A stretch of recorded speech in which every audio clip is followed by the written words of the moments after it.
필수 개념 장착 알아보도록 할게요.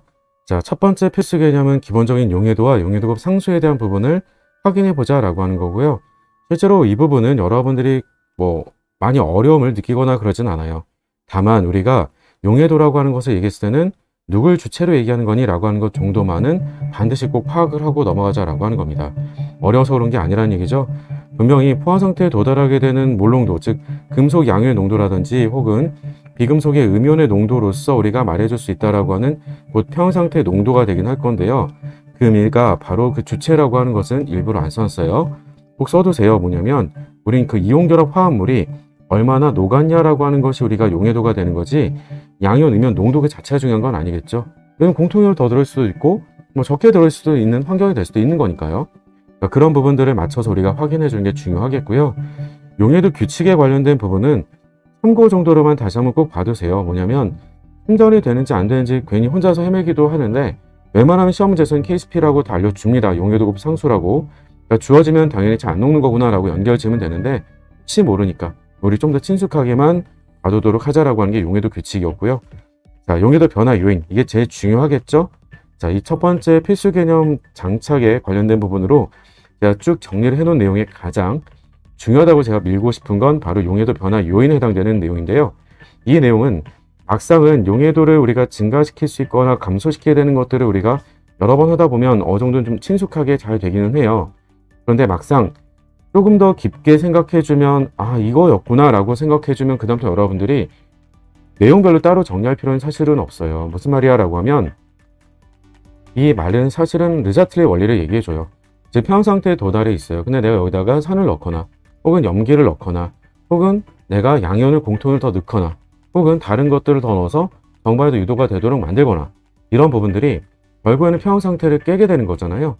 평형 상태를 깨서 정반의도 우리가 진행되도록 만드는 건지 옆반이 진행되도록 만들어주는 건지, 그런 것들을 비교 기준만 명확하게 해주고 르사틀 원리에 적용시켜준다라고 생각하면 정말 쉬운 내용이 될 거예요.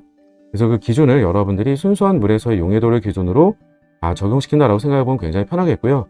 그래서 항상 우리가 르사틀 원리 적용시킬 때처럼 조건의 변화 먼저 적용시켜주고, 그에 따라서 우리가 평형 이동 따져주고, 다만 그런 그 평형 이동에 따라서 우리가 해석해줄 게 한 가지가 는다라고 하는 것 외에는 차이가 없어요. 그게 뭐니라고 하면, 그래서 용해도가 증가하는 거야 감소하는 거야, 이렇게 얘기할 수 있겠다는 거죠. 간단하게 한번 살펴볼게요. 지금 정리를 크게 1, 2번으로 나눠놨던 건 뭐냐면, 첫 번째는 바로 다음과 같이 음이온의 농도를 높여주는 거예요. 그럼 음이온의 농도를 높여주게 되는 변화를 주게 되면 그 말은 그 곱이, 즉 반응지수가 평형상수보다 크겠죠. 그럼 덕분에 당연히 역반응이 진행될 거예요. 역반응이 진행되면서 당연히 양이온과 음이온의 농도는 줄겠죠. 그래서 우리가 그 음이온의 농도가 준 것을 가지고 안 돼요. 음이온을 우리가 조작을 해준 거잖아요. 음이온을 내가 조건의 변화를 준 거잖아요. 그 덕분에 달라진 애를 가지고 용해도를 말해줘야 되겠지라고 하는 겁니다. 그래서 양이온의 농도가 줄어든 것을 통해서 우리는 용해도가 감소가 되는 거구나 라고 말해줄 수가 있겠고, 흔히 그런 것도 우리가 공통인 효과 이렇게 얘기를 했던 거죠. 다시 한번, 그럼 이번에는 반대로 음이온의 농도를 내가 낮춰주는 조건의 변화를 줬어요. 그렇게 할 수 있는 방법이라고 하는 건 대단히 많이 있어요. 그러니까 그 음이온이 약산의 짜겸기라고 한다면 산 넣어주면 당연히 줄겠죠. 그럼 덕분에 정반응도 유도가 되겠죠. 따라서 우리가 정반응 요소하게 진행돼주는 거니까, 그 이유는 뭐라고요? 당연히 Q값이 K값보다 작아지게 되는 조건의 변화를 줬으니까요. 그럼 덕분에 정반응 유도가 되고, 그 덕분에 누구의 농도가 늘어? 그러면 양이온 농도는 순수한 물일 때보다 더 많이 늘겠죠. 그를 통해서 우리가 바로 그러면 음이온이 줄었다가 다시 는다라고 하더라도 그걸 가지고 용해도가 는다라고 얘기하지 않는다는 거죠. 순수한 물일 때보다 용해도가 더 증가한 것은 양이온 농도가 증가된 걸 보고 우리가 알 수 있겠다. 근데 이렇게 따져보는 거는 결국 정성적인 방식을 좀 활용한 거잖아요. 조금 더 정량적인 방식의 계산까지 유도할 때가 있으니까 우리가 어디까지 좀 주의를 생각해 두자라고 하는 거냐면, 그 옆에 이유를 좀 써드렸어요. 결국은 실은 바로 주반응의 평형상수가 커진다는 데 있어요. 이게 메인 핵심이라고 보시면 돼요. 아까 앞에서 제가 설명 안 드리고 여기서 한번 같이 보도록 할게요. 그래서 이런 내용들을 가지고 여러분들이 결국은 알짜이온 반응식을 제대로 작성하는 게 가장 필수다라고 하는 겁니다.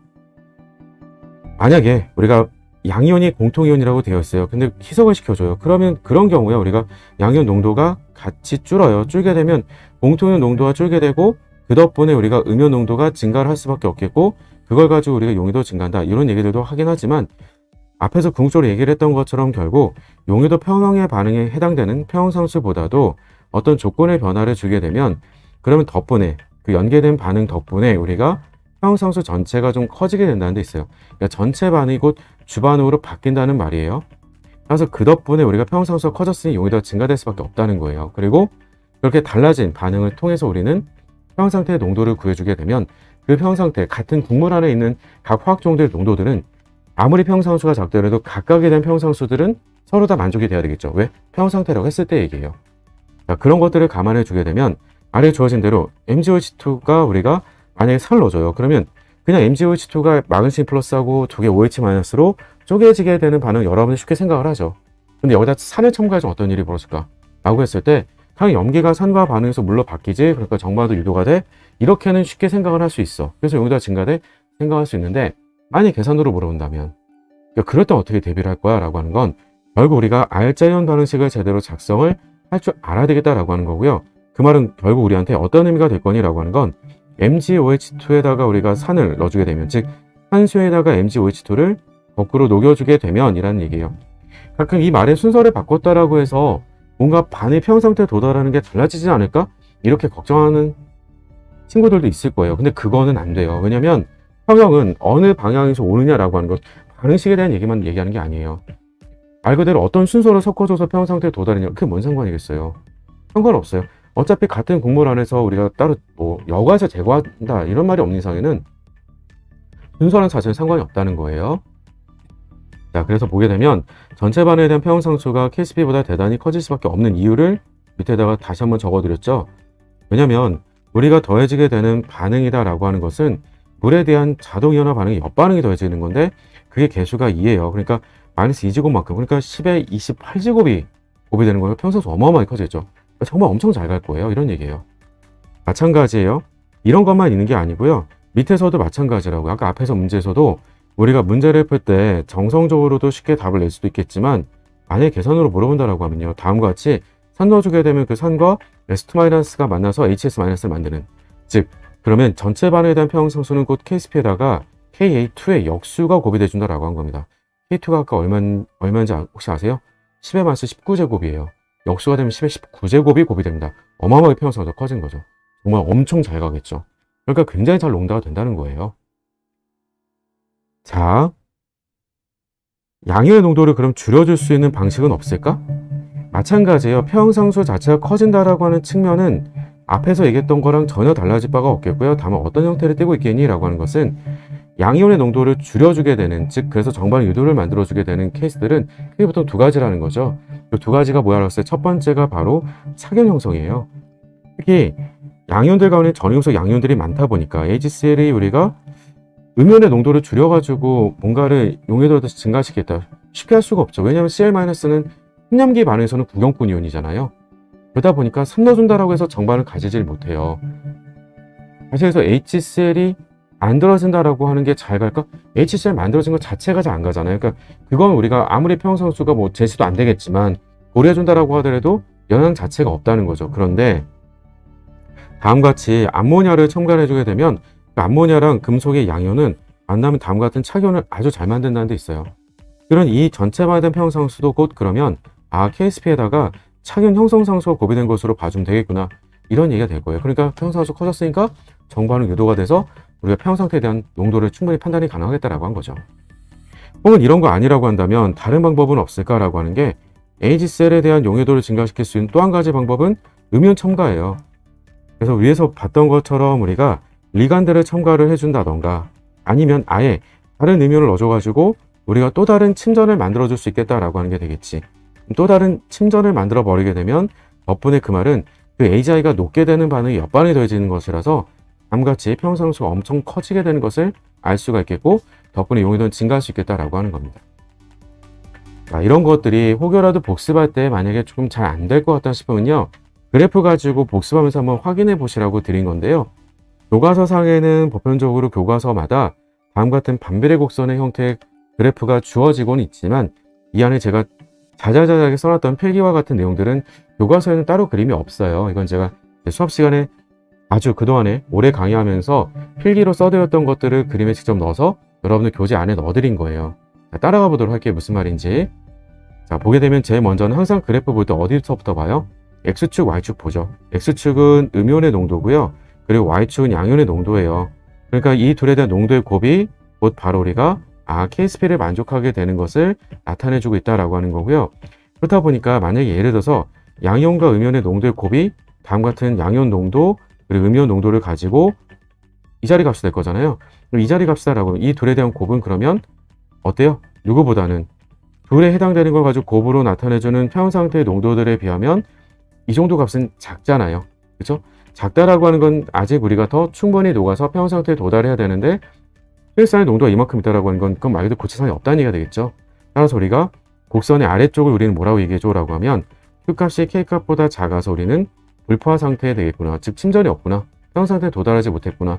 정반이 더 우세하게 진행될 수 있는 조건이구나 라고 하는 게 되겠고요. 그럼 반면에 만약 예를 들어서 이쯤 제가 점을 찍었다고 한번 해볼게요. 그러면 여기는 어때요? 음이온 농도하고 양이온 농도의 곱이 즉 Q값이 K값보다 큰 거죠. Q값이 K값보다 크다라고 하게 되면 이 말은 무슨 말이에요? 몇 반은 가서 우리가 평형 상태에 도달해야 되겠죠. 자, 여기서부터가 시작이라고 보시면 돼요. 지금 무슨 말이야 라고 하면 만약에 제가 좀 전에 점을 찍었던 이런 지점이 있었다고 해볼게요. 여기서부터 역반은 가요. 어떻게 갈까요? 계수비대로 가겠죠. 금속의 계수비대로, 비금속의 계수비대로 역반에 가서 평형 상태에 도달하겠죠. 그게 누가 똑같니라고 하면 그게 바로 다음과 같은 이 직선의 기울기로 나타내준 계수비로 나타내준 이 직선이에요. 그래서 그 직선 기울기대로 어느 점에서든지 몇 반은 가서 평형 상태에 도달한다는 얘기예요.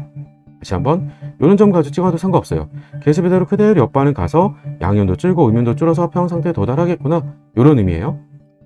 자, 그리고 우리가 위에서 봤던 대로 평형 이동에 대한 것들을 그러면 이런 그래프에서도 복습할 때 적용이 가능할까? 가능하죠. 왜냐면 어쨌든 정반으로 유도를 해준다라고 하는 건 결국 생성물의 농도를 줄여준 것이었기 때문에 생성물 농도가 양이온이 줄었는지 혹은 음이온이 줄었는지에 따라서 다시 정반을 가서 평형 상태에 도달하게 되는 거니까 어떤 식으로 우리가 볼 수 있는지 한번 확인해 보도록 할게요. 가장 기본이 뭐라고요? 순수한 물에다가 녹여주는 거라고 얘기했어요. 순수한 물에다 녹여주게 되면 처음에 양이온 음이온 없었죠. 녹여주게 되면 MX라고 했던 이온 결합 화물이 녹으면서 메탈에 우리가 B+도 그리고 X의 A-도 녹아서 나오게 될 거예요. 그러면 녹아서 나오면서 점점점 녹아서 나와서 쭉쭉쭉쭉 가다 보면 결국 평형 상태에 도달하게 되겠죠. 그렇죠? 다음 이 점부터 한번 시작을 해보도록 할게요. 만약에 여기다가 우리가 어떤 방식으로 바꿔주면 용해도가 좀 달라지겠니? 라고 하는 건데요. 빨간색으로 지금 표시해 놓은 걸 가지고 간단하게 보게 되면 우리가 지금 순수한 물에서의 용해도로부터 그러면 이만큼까지 줄었다가 그럼 다시 정반을 가는 것도 이런 것도 가능하잖아요. 뭐 희석시켰다가 다시 간다라고 하는 건 다시 제자리가 되기 때문에 사실 그런 것들은 별 의미가 없어요. 일종의 음이온의 농도를 우리가 줄여준다. 즉 산 같은 거 넣어서 음이온 농도 줄겠죠. 줄었다가 다시 정반은 가요. 정반은 가서 우리 양이온도 녹아서 나오고 음이온도 녹아서 나와서 용해도 우리가 바로 증가한다라고 얘기하게 되는 것은 그 덕분에 우리가 좀 전에 순수한 물일 때보다 용해도가 증가된 것을 확인할 수 있겠다. 이렇게 본다라고 하는 거예요. 괜찮을까요? 자, 만약에 우리가 공통이온이 있어요. 공통이온이 있다라고 하면 어떤 일이 벌어질까? 음이온부터 한번 볼까요? 만약에 음이온이 이만큼 공통이온이 있어요. 그럼 어떻게 될까요? 그럼 여기서부터 녹기 시작하는 거잖아요. 이런 상태에서 우리가 MX가 녹으면 X-도 우리가 양이 늘겠고요. 마찬가지로 똑같이 우리가 양이온도 똑같이 녹아서 나와요. 그럼 여기서부터 똑같이 우리가 원점에서의 길이랑 똑같이 가다 보면 그럼 평형 상태에 도달하겠네. 이런 얘기가 되겠죠. 다시 해볼까요? 마찬가지예요. 우리가 양이온 가지고 얘기도 마찬가지예요. 양이온에서 우리가 똑같이 그럼 녹아서 나와서 평형 상태에 도달하게 되면서 양이온 농도가 증가된다라고 해도 그거 그냥 무시하고 우리가 누굴 가지고 공통이온 존재할 때 음이온이 이만큼 더 녹아서 나왔어를 가지고 바로 우리가 용해도가 얼마다 이렇게 말해준다라고 하는 거죠. 자, 그러면 공통이온이 있는 조건에서 우리가 평형 상태에 도달했다라고 하는 것을 하나의 예시로서 한번 점을 잡아보도록 할게요. 예를 들어서 이쯤 된다 칩시다. 우리가 희석을 시켜줬어요. 그럼 어떻게 될까요? 희석시켜 주게 되면 물론 양이온도 음이온도 사실은 같이 이렇게 주는 게 맞아요. 같이 주는 게 맞는데 그에 비하면 즉 음이온이 준다라고 하는 것에 비하면 양이온이 우리가 희석에 의해서 준다라고 하는 것은 사실 의미가 꽤 유의미해지죠. 왜냐하면 그 농도값은 꽤 큰 값으로 줬을 게 뻔하기 때문에. 그래서 공통이온의 농도가 줄었다가 다시 평형 상태에 도달하게 되면 어떻게 돼요? 그래서 덕분에 우리가 음이온 농도가 증가된 걸 가지고 용해도가 일부 증가하게 되는 거구나 이렇게 얘기하게 되는 거죠. 따라서 공통연이 있는 조건에서는 희석시켜주면 용해도가 증가한다. 이렇게 함기해도 되는 거죠. 좀 더 시간 짧게 문제를 풀려고 하면. 자, 근데 이런 거 말고 아까 우리가 양이온에 관련된 건 또 다른 게 없을까? 아까 우리가 음이온 가지고 산 첨가했던 것도 얘기했던 거니까. 이를테면 이런 거예요. 우리가 평형상태에 도달을 해 있어요. 평형상태에 도달해 있는데 내가 여기다가 이를테면 리간드를 넣었어요. 그러면 금속 양이온은 리간드가 들어왔으니까 리간드가 반응을 해서 착연으로 바뀌겠죠. 착연 바뀌니까 양이온 농도 줄었겠죠. 줄었으니까 Q값은 K값보다 작아졌죠. 따라서 당연히 정반도 가겠죠. 정반도 갔으니까 어떤 일이 벌어져요? 아, 음이온 농도가 증가했구나. 용해도가 평형이동을 통해서 우리가 증가했구나. 이렇게 봐줄 수 있겠다라고 하는 겁니다. 그러니까 이 그래프는 여러분들이 이해하는 데 도움되시라고 드리는 거라서 제가 여기다 일부러 필기를 따로 더 추가를 안 해드리고 딱 주어진 거 요거 정도만 여러분들이 선 쫓아가면서 그냥 복습만 하시면 좋겠다라고 하는 거예요. 오른쪽에는 개념 체크 가지고도 계산 연습 다시 한번 당부를 드리고요. 자, 그럼 이런 필수 개념이 우리가 다시 한번 잘 정리가 됐다라고 한다면 이런 개념들 가지고 대표 기출문제로는 어떻게 적용시킬 수 있는지 혹은 기출문제에서 우리가 어떤 것들을 또 주의를 좀 해야 될 건지 이런 것들 다시 한번 좀 살펴보도록 할게요. 지금 시작합니다.